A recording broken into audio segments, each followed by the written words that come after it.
Hello guys, welcome back to my channel. So in today's video I am going to show you how jewelry cutting is done in gold bangle. So let's start the video. So here is the bangle as you can see.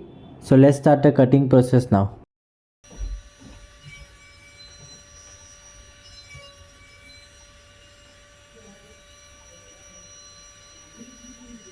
Cutting in jewelry gives the jewelry a shine and a different texture altogether.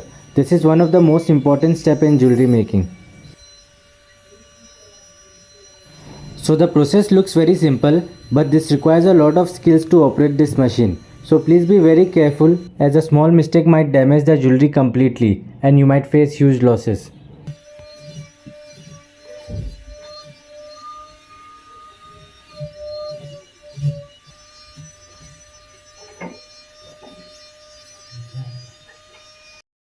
So here it is, the process is complete, here as you can see. So that's it in today's video. I hope you like this video. Please do like, share and subscribe to my channel. Thank you.